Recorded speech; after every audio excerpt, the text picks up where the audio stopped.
Well, I was thinking today, after that test I ran the other day, um, basically I swapped from this filter, which is your standard filter, to a high flow filter. And it actually improved the performance of the saw. Makes sense. There's a restriction. This is more restricted than this. Doesn't flow as much air as this. You get a little bit more power.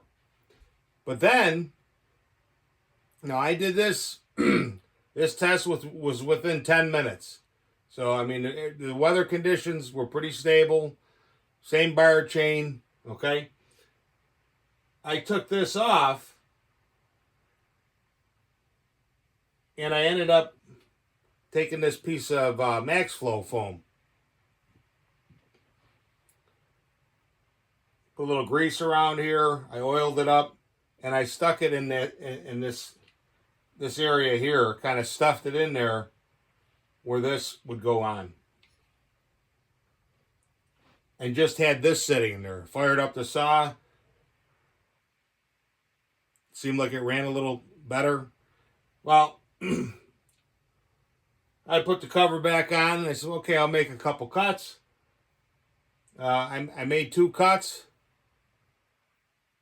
And this setup outperformed this. It went from something like 7 seconds down to 6.3 seconds, which is like almost 11%. So, that tells you that there's a restriction here. Now, I have one of these coming from the Dukes. Okay? So I can go ahead and measure stuff, do what I do, figure it out, and see if I can get this piece itself to flow more. Is that the restriction there? Or is it on the intake side of it? But I'll have the piece in my hand that I can play around with, and it's a simple matter of just putting it on there and trying it, and if it works, we'll run with that. But I also had an idea. I says, it would be nice, and I don't know, maybe somebody already has this out already, and I'm just not aware of it because there's so many guys coming out with products. But it would be nice if you had like this oil foam filter, okay? And, you had it set up. Obviously, this filter would have to be much smaller. The foam would have to be just a little bit bigger. Obviously, the height. But it would basically be a mini max-flo filter. And you would have basically a leg, and a leg, and then everything would be cut out. Almost like, if you've ever bought a max-flo filter, it has the plastic cage in there. Same idea, except you could use this and you could use the screw. Okay? So, basically a mini max-flo oiled filter that would run on this saw. And I think that would be wonderful. I mean, I think that these filters are going to flow even more than this and even more than this. Because this, like I said, this would all be, imagine in your mind's eye, this is all cut out. And this is just supported, like I said, by 6 posts. So this is your cage. I mean, that's as free-flowing as you can get it. And then your filter, obviously smaller than this, oiled foam filter, okay, is going to be like this.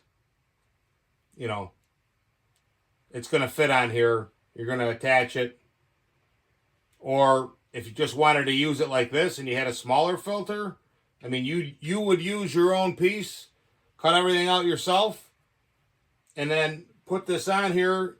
If they gave it to you like this, with this same dimension here, And then this being a little bit smaller and not being quite as tall, maybe, just a little bit over that. And you'd have like a washer here where you tighten it down. You could actually take this, because I'm a cheapskate. I have some of these laying around, and why not use them? You could probably take this and use some kind of adhesive. I mean, you'd have to do your research. What would be the best thing to bond this to this? But there you go. That's just an idea. I personally think that would be a viable product. And again, I'm going to have to go look. Maybe max-flo already has something, or somebody else already has something like this. But I think that would be an excellent idea on this as a performance canner, because you're still using the air injection. Okay, you just have a little bit bigger area where you can draw air. You can just flow more air, but because of how these are designed, the porous nature of them, where the pores are all over the place, and the oil gets impregnated in between there, the dirt can't get through. Yet you can pass more air. I actually think that might be the cat's ass for this saw. I mean, because just by putting this in, I went from 7 seconds to 6.3. It works out to 11%. I mean, that's telling you right there that this thing has a restriction there. What else here? Oh, and then, we can talk about cylinders here. Now, this is an 064 cylinder. It's an OEM. It's a beautiful cylinder, okay? It's a steel cylinder, 1122 series. It's a beautiful cylinder. There's some carbon up in here. There's some carbon in the port. But this stock cylinder, by just putting a pipe on it, a expansion chamber pipe, you will get a lot of increase. Matter of fact, same thing with the 660. A stock cylinder, you put that on there, bone stock, and you're getting 50% more power. So, there's a very insular group out here. Some guys call them the forum guys. Some guys refer to them as a chainsaw cult. Okay, whatever. But they're a very insular group. And, they want to sell you on the skills that they have grinding these cylinders. Okay, every man deserves to earn a living. And I'm not saying that you shouldn't. All I'm saying is these cylinders are not very plentiful. You can find them, but you're going to pay. And these cylinders can produce a lot of power with some cleanup work and maybe a little bit of work to the piston. Okay? I'm not talking about any kind of special mods to the piston or anything. Something where if you needed to change a piston, you could just put a stock one in there. It probably is not going to run as good, but it's not hard to do what you're doing. I mean, you could probably do it with a file, some sandpaper. Take your time. You could do it. So, that's one way to look at it. Also, something like this, you can get a lot of power out of these, the way they are. I mean, obviously you want to clean all the carbon out of here, and you know, if you want to drop the squish or raise the compression, you know, some guys put this on the lathe, they cut this off, but if, as you can see, you know, I'll bring this up close, and these are considerations here too. You got to think of, see the ears. What I mean by ears is where your bolts go through. Like right here, this is holding down the cylinder. There's not a lot of meat here. Right here. You know, and for me, that's another reason why I want to use base gaskets. You know, it's easy to change things around too. You know, if you got a 20,000 base gasket, a 15,000 base gasket, a 10,000 base gasket, and a 5,000 base gasket, why, it's not going to take you much time, you know, to take off the carburetor. And once you do it 20 times, you can do it in a matter of minutes.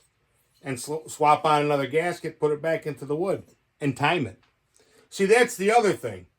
And I'm not against any dynos. I think whoever has dynos, that's very creative on your part to build something like that. But to me, I'm not going to be able to tell 1 horsepower. A dyno will, but the average human being, if you're plus 1 horsepower, minus 1 horsepower on a 4 or 5 horsepower, 6, 7, 8 horsepower saw, I don't think you're gonna. I think the chain could make a difference, or if the temperature shot up 20 degrees, would make a more difference than that. But it's good to have. I mean, if you want to get to the nitty gritty, you have it, and you got a pipe this long, and then you make it that long, and this and that. But you know, for me, I work in the wood, so that's how I do it with time cuts. But something like this cylinder, let's assume you built yourself, you know, like a bear claw style. There's quite a few guys that make pipes. You know, I make that Rowdy pipe, which is a decent pipe, I think. I mean, it's loud, but you got this, you got your pipe on there. Now, if you were to, you know, try and change the legs or the drivetrain and put this on an 064, I don't know, you might be pushing it. You know, I really don't know. I never went further than this. This is almost a 60cc saw. And I just want to test this chassis. This might not work. You know, who knows? Long term, maybe the chain stretches or breaks. So far, it's pretty good. And I think if you keep the chain very sharp and you keep the rakers all the same, you know, where she's working, everything's working in tandem. Each tooth is taking out as much. And you don't have, like, you know, one raker at 50 and one raker at 100 and then one raker at 10 where it's digging in and it's jerking and yanking. If you got something that's smooth cutting and you make sure it stays nice and sharp, I think you'll be all right. I mean, it worked fine on a 261. I built that years ago. I've been using it with a 16-inch bar for years. Cuts like a lightsaber. And I haven't exhibited any problems with oiling, chain stretch, nothing.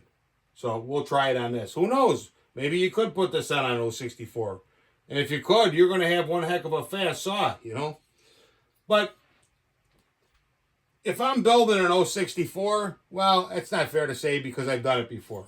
So, but what I'm saying is with these cylinders, there's a lot of potential in these cylinders by just going in here, even running the stock base gasket or a thinner base gasket, maybe a 10,000 base gasket to give it a little bit more compression, just a fuzz, just get a little bit better burn, and this way you're on the good side where you're getting something. But you know, a lot of guys think that you're getting 20% gains by cutting this and cutting the squish band, and I don't know. I've never experienced that, but maybe somebody knows something I don't. I mean, there's a lot of things in here that I see guys doing on YouTube that I don't do. Because when it comes to the cylinder, my philosophy is less is more, really. I don't want to come in here, and even if this was a cylinder I could buy tomorrow, for $100, brand new out of the box for $100, I still don't want to go in here and go cuckoo with this thing. You get in here, clean up the casting flaws.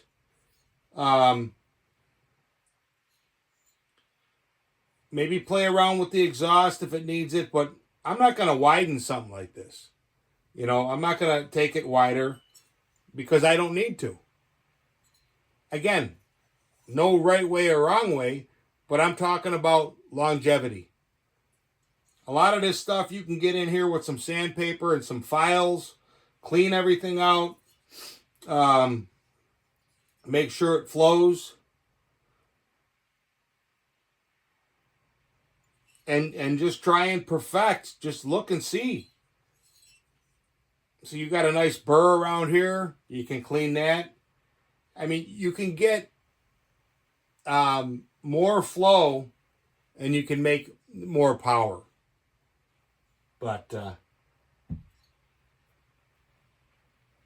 like I say, some guys are out here, this insular group or whatever, they're trying to sell you that on their ability to machine this and grind ports to different shapes or whatever. And to me, I'd say this saw here, 25% here, 17% here. The intake, if we can get a max-flo filter, 10-11% here. And then by that time, when I have all this figured out, then we'll go into the cylinder, and maybe I'll get another 7-10%. That's it.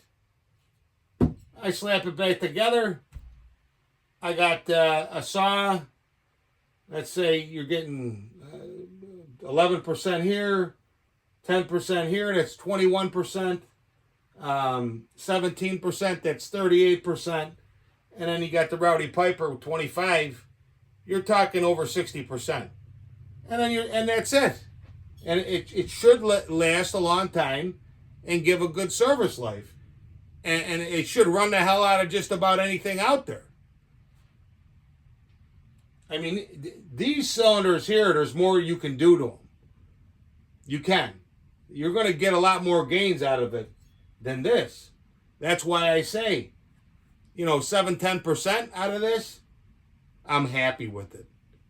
In conjunction with everything else. Well, what do you do after that? Well, if you want more than 60% and want it to last, you're first of all, this saw is really unique in the fact that it picks up so much. I mean, it's so bottled up and so corked up, it picks up a lot of power. And being able to run this chain, this is a performance boost right here. 15 to 20% boost, bolt-on part. And the whole thing is too with this is this is portable power. If you have the ability to where the heck is it here? Where did I leave it? Yeah, it's right here. If you have the ability, like I do, to machine hardened steel, you can make your own sprockets. Okay? And now you can take this sprocket and put it on any saw that you have, and this drivetrain, and put it on any saw you have. Now, I've got a 100-foot roll that I bought. I don't know, I probably still got 15 feet. So that's what I'm running is this Pico. Somebody gives me a piece of 325, that 23 RS. It wouldn't be that difficult on this. I could just buy a 325 rim, and I would have to get a nose. So knock these rivets out, put the nose on, put the 325, and spin up the chain. I'd try it. I mean, I don't know which is better or which is worse. It's just, again, I'm a cheapskate. I have this on hand. I can spin my own chains. I can make my own, sprocket, and we're good to go. I mean, the 325 would be an easier swap, but I already have the bar. So like I said, pop the nose off, pop the rivets on, take the clutch off of there, change the sprocket, and now I'm running 325. I think it's 23 RS. I think that's what a lot of guys are running. But I'll tell you what, guys, if you come across a couple bucks, you should really buy one of these bars and try it out on your saw. Really. I mean, I don't know what else to tell you. That it fits like a hand in a glove. You got a favorite pair of blue jeans or whatever that just fits you. You know what I mean? That's how this is. Now, you're gonna pay. These aren't cheap, but the product is it's very good. This bar will last you a long, long, long time. Go to Canon, go to their website, read the process, how they surface grind it, they precision grind it, they put it together. It's not a light bar, it's definitely a heavy bar, but this 20 with this, it's just fine. I mean, you could probably have a 24 on here and it's still going to balance just fine. And it's funny, I was just running the 2100, and back to back, you run that saw with this thing, like I said, this thing is so smooth, and then you grab that the 2100, and I mean, you could feel it. You could feel that it's. I mean, it's bearable. Not going to vibrate the fillings out of your teeth or anything, but you could just tell a difference. You just can. And I was working on the other saw too today, the 2101 XP, and I set the carburetor settings. It was 1.2 on the low and 1 turn out on the high. Usually one turn will get you where you want to go. But I checked it out. I got the manual. So I got it running. The pull cord broke. Put the pull cord on. You guys know the routine. And got it fired up. Adjusted it a little bit on the low. And I got it to idle. And, as I burped the throttle a little bit, she seemed to pick up decently. Maybe on the rich side. But that's okay. I mean, if you want to run them a little bit on the lean side, you'll get more response. There's no doubt about it. But that big old tank, that's just made to rip. So we'll run her a little fat. Well, anyways, everything's all set up. Chains on there, tighten, whatever. I got it idling. And I get to a certain RPM. And it's like the thing was flooding out. I said, wait a minute here. I'm 1.2 on the low. That works great. And I'm 1 turn out on the high. That's what they recommend. So I says, okay. So I turned it in just a fuzz, about maybe a 16th of a turn. Just as a little turn as I could. Fired it up. Same thing. I didn't notice any RPM. It didn't walk up. In other words, I leaned it out a fuzz. Okay. Had the screwdriver in there. Got it running. I turned it about, another 16th of a turn. Same thing, nothing. I got down to about 3/4 of a turn, nothing. So what the hell's going on here? Well, it turns out that they actually have a governor in there. Okay? And what the governor does is it screws into the carburetor. And inside, now if we had x-ray vision, there's fuel coming in here, and then the fuel can go out here. And there's a little spring in here with like a ball bearing. So when this thing is idling or whatnot, this is stopping the flow. The fuel's trying to come in and flow out, but that ball held by that spring against that is holding it. So what happens is that spring goes or that part is defective, it malfunctions. As soon as you hit a certain RPM, it just starts dumping fuel. I mean, you could have the high needle probably turned all the way in, and it's just gonna. So the solution is just to bypass it. That's what I did with the other one. Okay, that was taken out of there, and you just plug it up. Because if that goes bad, in other words, that spring gets weak or breaks or whatever. Because how it's set up is when it's a new one, it's set up that when the vibrations at a certain RPM occur, that ball will actually return and allow the fuel. And what that'll do is it will prevent the saw from going up to the RPM. And then as the RPM falls, that spring will put the ball there. I guess what they wanted to do was they wanted to cut down, because it's a 99cc saw. They wanted to try and save the crankcase because it's a heavy bottom. I mean, this thing, there was a lot of weight to it. So, you know, guys, somebody was talking about momentum and flywheels and weights or whatever. Well, a heavier crank, heavier assembly, that's going to do the same thing. And that's why part of the reason why that thing runs a 50 or 60-inch bar. It's just, once she gets going, it's just you're reciprocating more mass.